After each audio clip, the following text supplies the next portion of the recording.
Good afternoon, my beautiful people. Happy hump day. I got another great video for you guys today. A female client of mine wanted to know what I look for in a future partner, wife, someone, because we were talking about her situation with the guy she just met. And there's some things that she's having issues with him. She wanted to know, as a guy, what do I look for? Because she's someone who's very upfront with what she's looking for and what she wants. Apparently, he's not. So, first thing first, gotta be active. This is something that I have struggled with over the years because the last girl I was in a relationship with, which was 4 years ago, we were together on and off for 4 years. When I met her, she wasn't in the gym. She wasn't active at all. I got her to go to the gym because it was something fun for us to do, and it's been part of my life, or it's my lifestyle for the last 15 plus years, but she didn't enjoy it. Now there's some women out there that might meet a guy that is very active and they want or are very interested in that lifestyle. I'm not talking about those ones. She never had an interest in it. She only went because I dragged her ass to go there, right? So eventually, as time went on, it became a problem because it would be nice for me and my partner to go to the gym together and work out and push each other, right? That's the whole point of being in a happy relationship or in a happy marriage. You want to be able to do things that you both enjoy. If one person is doing it because they just want to be around you or because they love you and not because they have an interest in the activity, what's the fucking point? Right? So I made a conscious decision that going forward after that relationship ended, whoever I ended up with must be in that fitness lifestyle. I'm not looking for a gym rat or somebody who's super fit. I only go to the gym 3 times a week. In the summer, in the winter, 4 times, maybe 5 times. But I have other responsibilities. I have other priorities that take up my time as well. I have nothing against people that spend all their time in the gym. I used to be that way when I was young and didn't have kids. Okay? So for me, that's number one. That is huge. Because if you can't take care of your health and yourself, how are you supposed to take care of your family if you do get one eventually? Now, when I'm talking about being active in a gym, I'm not talking of just that aspect. I'm talking about your mental health, your emotional and your psychological health. Very important that you're centered. I have nothing against people that have had mental health issues over the years. I think all of us at some point have dealt with one mental issue or the other, but some more than others. But the issue is if you're not going to address those issues, that's when we have a problem. The last girl I was seeing 8, 9 months ago, she had mental health issues, which she brought on by herself, basically involving two of her kids, more her older son than the daughter, right? But he's a grown-ass man. He can take care of his issues. Why are you worried about him and taking his issues upon yourself? You already have your stuff to deal with. So that caused a strain in our situationship, as I like to call it, because it wasn't a relationship. We weren't together for long. We were on and off, it was casual dating. I had hoped it would be serious, but the mental health issues and some other things came up, and I'm out. You know what I mean? Because I'm centered, I'm emotionally stable. I don't fly off the handle. Like, don't get upset. Like, it takes a lot to get me upset, but you know, you don't need somebody that is always yelling, shouting, screaming, and demeaning you, right? You don't want that. And she was doing that to me. I don't need that in my life. So there are better ways to communicate. So the only way you can communicate effectively without yelling, shouting, and screaming is if you're emotionally centered as well as psychologically and mentally, right? So not just physically, because physical is important, but you need to be right upstairs here and in here. Very important, people. That's number one. Number two, she gotta have a job. Very important. A lot of women I have talked to don't have a job. I understand with COVID-19, a lot of people got laid off. I was laid off for 2 months, right? But if you're not back at work, what's your excuse? There are jobs out there, even at McDonald's, Wendy's. Go and pick up a job. I don't know how people can stay home and collect government assistance when they can go work out there. Go and work. The job might not be pretty, but at least it will put food on the table. It will get you out of the house, because when you spend too much time at home, it can mess up your head over time. Some of you guys have been home since March. It's almost October. Tomorrow is October 1st. Imagine that. So for me, she got to have a job, because if she was looking for that, if she was looking for a quality in a guy or something a guy should have, that's one of the first things on her list. She got to have, he must have a job. I'm not looking to take care of anybody. I'm not looking to look after somebody. And there are guys out there that take advantage of women. And I can understand why women get upset and tired after a while, because they keep taking care of a guy and the guy's not doing anything to improve and better his life. That's part of self-improvement. So she got to have a job. Even if it's a part-time job, especially she's in school, trying to better herself, learn a new skill, learn a new trade, learn a new course or program, at least have some income coming in, right? Because if we're going to do things together, you got to be able to contribute. I'm not going to always be the one contributing, because if I was in school, switch the situations around. If I was in school, I can assure you I'll be working part-time somewhere, even if it's 20, 25 hours a week. I got to contribute. That makes me feel like a man. I don't want, my wife or my woman is always taking care of me. That is bullshit. Some guys are okay with it. I'm not. I have pride. I have respect. I have dignity. So she got to have a job. I don't care what kind of job, minimum wage, go and work that job till something better in your field or whatever you're looking for comes up. Go and work. I don't care. No fucking excuse. All right? That's number 2. Number 3, she got to have the same faith value system as me. I'm a Christian. I'm not super religious, but she got to have the same faith value as me. I can't date or marry someone who's a Muslim. I have nothing against Muslims. I have some good Muslim friends, but I can assure you my Muslim friends are dating women that are Muslims. Even though they are not super religious themselves, my friends, as I am, I'm not super religious. So I want someone who's a Christian, because we can go to church together. I don't want her going to church with me because she's with me or because I said let's go to church. I want her to take an interest in it because she believes in it. She has faith.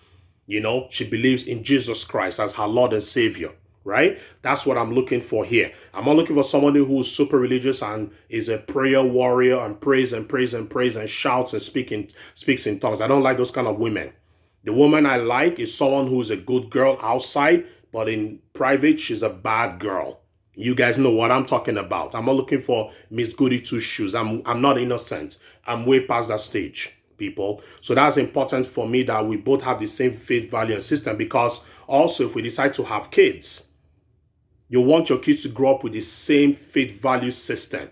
If you guys are not on the same page with that, that's going to cause problems in raising those kids down the road. I've seen it happen in many relationships and marriages over the years. So very important that you have the same faith value system as your future wife and partner. Very important. That is number 3. Number 4, she got to be good with money. Good with money. She has to be good with money. Very important. Money is huge. Money breaks marriages and relationships. It's happened to me before, where you feel like you're taking care of that person solely and she's not contributing, when she's spending money like it grows on trees. I don't care if you're a millionaire or you have extra streams of income. It don't matter. Save money. I'm good at saving my money and investing in it because it's a rainy day. I know how it feels not to have money in my account, $0. Years ago, I talked about it in one of my videos. I didn't have food to eat, water to drink. I only had a place over my head, courtesy of my cousin. God bless him.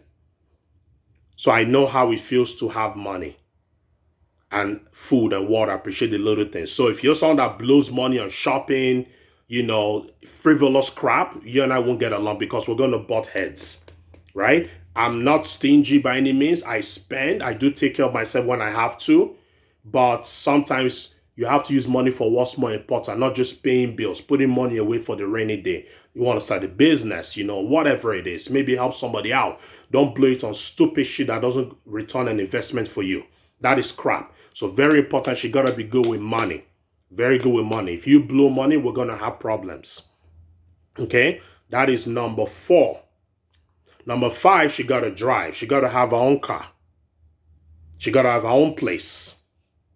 If she's still living at home with her parents, will depend on the age of the girl. There's still some women in their 30s that live with their parents. If you're in your 40s and you're still living at home with your parents, especially if you have a job and a car, I'm sorry.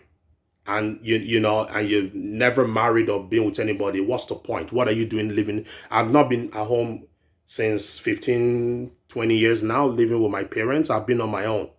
Even when I could have gone back home when I had nothing, I refused, because once you leave home, that's it.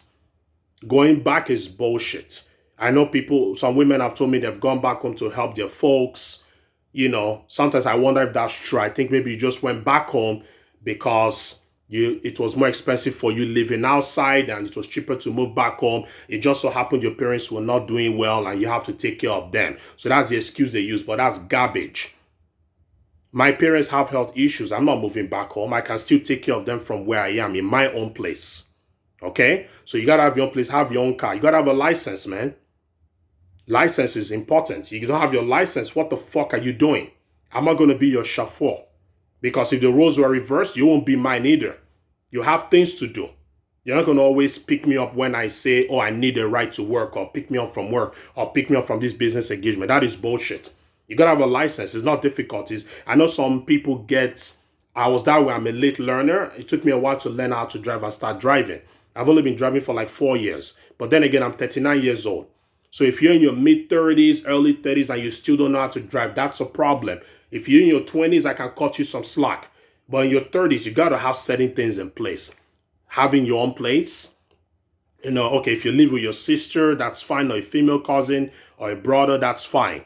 But at least have a job, have a car. Very important. And be good with money, people. Take care of your health. Very important. Not just mentally, physically, emotionally, and psychologically. And have a good, solid faith value system. I mean, if you're not religious in some way, you don't follow anything, that's fine. Then obviously you want to be with somebody who feels the same way as you, right? But you got to have the same value system. That's why a lot of relationships and marriages are having problems, because they're not compatible in that department. That department is huge, as well as the other issues things I look for in a wife. That's also important. You got to all be on the same page. Last but not the least, got to have the same goals and vision as you. So if you're looking to start a business, or you're starting a business, you want her to be able to support you. Just like if she wants to do the same, you will support her. If both of you are on the same level, you guys can uplift and build each other up. If you're here and she's here, it's not going to work. She's trying to drag you down, you're trying to pull up, and vice versa. If she's here and you're here, you're trying to drag her down, she's trying to pull you up. Right? She's trying to pull you up. It's not going to work. It's not going to work. You both have to be on the same level. Not education per se. It doesn't have to be. But at least have the same. What's your 5-year plan? Right? What are you looking for to do in 5 years' time? Right? That is what I'm talking about. What are you looking for? When people ask me my 5-year plan, I'm able to tell them. Right? So you got to have a 5-year plan, because you got to make sure that both your 5-year plans are aligned together. If not, it's not going to work. You're going to have problems. All right, people? So for me, those are the 5 things I look for when I am dealing with somebody, or I'm looking to date or get married. Those are very important. Without these things, it's not going to work. Oh, and last point, before I forget, she got to be submissive. I know this is a touchy subject for women, but submissive does not mean I'm telling her what to do and how to run her life. No, my mom is a retired teacher. In my opinion, she's more accomplished than my father. My dad is accomplished academically in his own right, but my mom is a doctor. My mom has taught for over 40 years. But guess what? When my mom went home, she was Mrs. Ihejirika. She was the wife. It doesn't mean that my dad bossed her around and told her what to do. My dad was the head of the home. My dad was the leader of the pack. My brother is married. He's the leader of his pack. So for me, if you're not submissive, you're not willing to submit to your man, then that will not work. I'm an alpha male. There can't be 2 heads. There can only be 1 head. There can only be 1 head, people. I don't care what anybody tells you. I know some women have had an issue with me when I say that to them, and that's fine. I'm only speaking my truth.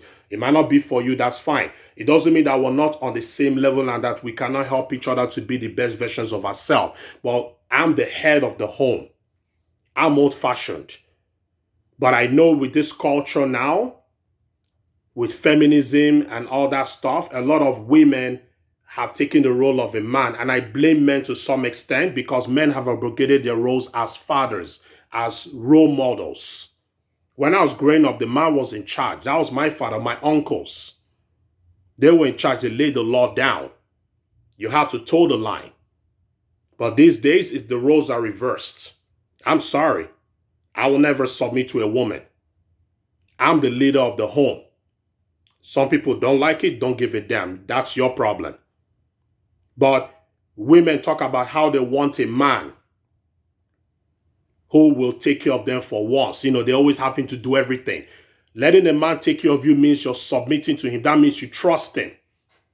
And I know some men have not gained that trust or worked for that trust over time. They expect a woman to submit. No, you got to make sure that she trusts you completely and explicitly for her to submit to you. Without that trust explicitly, it will not happen. You can't force a woman to submit to you. So that's the last point for me. She got to be submissive to me. There can't be two heads. There can only be one head. All right, people. So comment below. Let me know what you guys think. I have another great video tomorrow for you guys. It will be for the females tomorrow. What to look for in a guy. You know, things that maybe a guy you're not sure about you're talking to, like my female client was asking about what to look for. How do you know if a guy really likes you or not? How to cut bait. Don't waste your time talking to him if he keeps wasting your time. You know, go out there and just find someone that actually likes you for you and puts in the effort. So that will be tomorrow. I will expand more on that tomorrow. But this is what I look for in my future wife, my future partner. It might not be the same for some guys out there, for most guys, but this is exclusively for me. Because as I've gotten older, I know what I want. I know what I'm looking for. All right. So let me know what you guys think. I'm on Instagram at Chief Fitness and Self Improvement. Thank you again for your support. I love you guys. I'm out.